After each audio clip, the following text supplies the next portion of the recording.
You call your cat's name once, twice, 3 times with increasing desperation. You can see them from across the room, sitting there, completely still, ears maybe tilting back slightly in acknowledgement, eyes forward, not moving. You call again. Nothing. You walk over to them, slightly offended, slightly baffled, and the moment you get close enough, they stand up, stretch slowly, and walk away in the opposite direction. You've been living with this animal for years. You feed them every day. You're the center of their world, according to science. And they will not come when you call their name. So the question that every cat owner has asked at least once, usually while standing in an empty hallway calling into the silence, is this: do they actually hear me? Do they know their name? Or is this just a sound to them, meaningless, lost in the background noise of a life they're experiencing on entirely different terms? The answer is definitive, and it changes everything about how you understand what's happening in that moment. Your cat knows their name. Not approximately, not kind of, with clear, measurable, scientifically documented precision. In 2019, researchers at the University of Tokyo published a study that settled this question completely. They exposed domestic cats to recordings of multiple words spoken by their owners, words with similar phonetic patterns to the cat's name, to control for the possibility that cats were just responding to a particular sound shape rather than a specific word. Then they played the cat's actual name. The cats responded differently, measurably, consistently differently.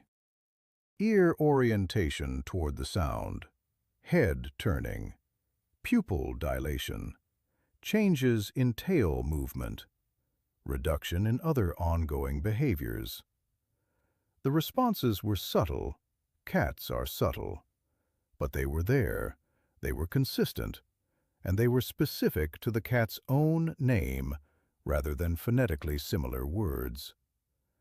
The cats knew every single time, and then, in the majority of cases, they didn't come. This is where the story gets interesting. Because the failure to come is not what it looks like. When a dog doesn't come when called, it's usually because the recall hasn't been trained, or because something more interesting has captured their attention, or because the dog is genuinely confused about what's being asked. Dogs are wired to respond to their owner's communication. The social architecture of a dog's brain is built around group coordination, reading signals from the pack leader, responding to directives, maintaining cohesion with the group. When a human calls, the dog's brain is already oriented toward compliance. The question is just whether compliance wins over distraction. A cat's brain is built on completely different foundations. Cats are not pack animals. They did not evolve in groups that required coordination and signal following to survive. They hunted alone. They navigated their territory alone. They made every significant survival decision alone. The neural architecture that makes a dog predisposed to respond to a human directive simply does not exist in the same form in a cat. There is no deep evolutionary pressure that wired the cat brain toward compliance with another being's call. What this means is that when your cat hears their name and doesn't come, they are not failing to do what they're supposed to do. They are doing exactly what their brain was built to do: receiving information, assessing it, and making an independent decision about whether to act on it. That decision is based on something specific. Cost-benefit analysis, every time. Your cat, in the moment they hear their name, is running a rapid, unconscious evaluation. What is the likely outcome of responding? Is it positive? Food, play, affection they currently want? Is it neutral? A human who wants to pet them when they're not in the mood for contact? Is it negative? A carrier appearing? A vet trip? A bath? What is their current state? Are they comfortable where they are? Is moving worth it? This is not stubbornness. This is not spite. This is an animal with a genuinely autonomous decision-making architecture doing what that architecture does. Cats were never selected across their evolutionary history for compliance. They were selected for independent judgment, for reading a situation and responding to it on their own terms. That trait kept wild cats alive for millions of years. It also keeps your cat on the couch while you stand in the hallway calling their name. But here's the layer underneath that most people miss entirely. The associations your cat has built around their name matter more than the name itself. Think about every time you've called your cat's name. Really think about it. How many of those times were genuinely a positive from your cat's perspective? You had food, you wanted to play, you were settling in for a quiet evening and wanted company. And how many of those times were something else? You needed to give them medication. You were putting them in the carrier. You were removing them from somewhere they wanted to be. You were interrupting something they were enjoying. Cats learn through association with extraordinary efficiency. The name gets connected over time to the sum total of what has followed it.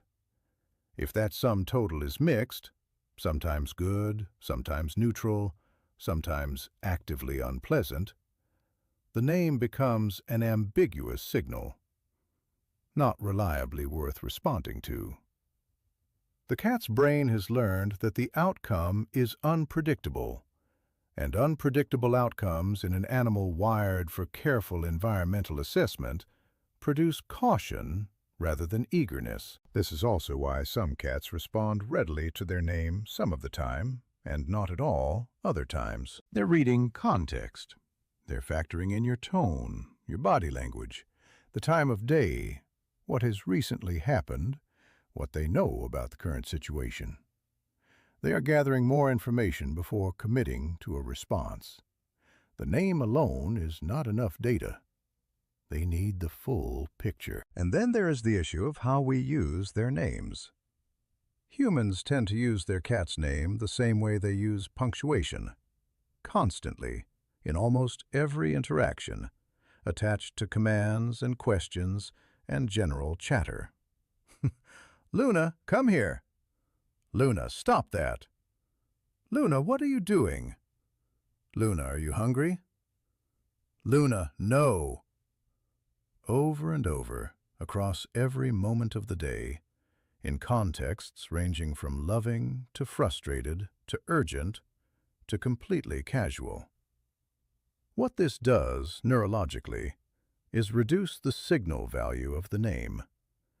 If a sound occurs constantly, in all possible contexts, attached to all possible outcomes, the brain learns to treat it as background noise rather than a meaningful signal. This is a basic principle of habituation, the neurological process by which repeated stimuli lose their ability to produce a response.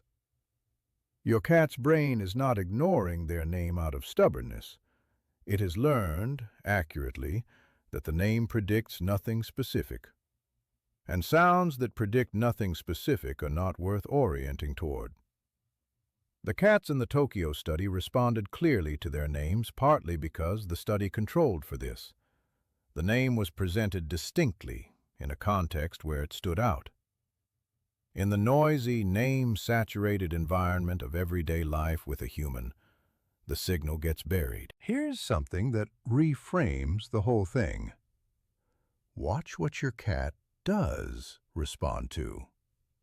The sound of the food bag, the specific crinkle of the treat packet, the particular click of the cabinet where the toys are kept, the sound of your keys, which predicts your arrival, the sound of the carrier being moved, which predicts something they want no part of. These sounds your cat responds to immediately, consistently, and with clear behavioral changes every single time.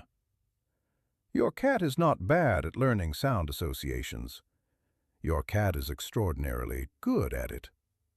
They have mapped your entire home in sound. They know what every recurring noise predicts, and they respond to those predictions with precision. The name just hasn't been given a consistent enough, positive enough, specific enough association to compete. So what do you actually do with this? The principle is straightforward. You rebuild the association. Call their name only when something good is about to happen. Food appearing, a play session starting, genuine, undivided, positive attention. Call it once, not repeatedly, not with escalating urgency, and let the outcome speak. Over time, with consistency, the name becomes a reliable predictor of positive experience.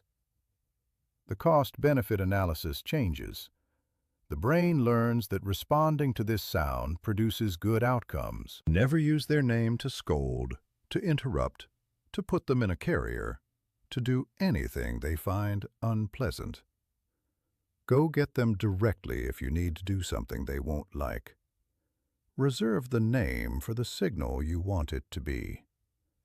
And when they do come, make it worth it.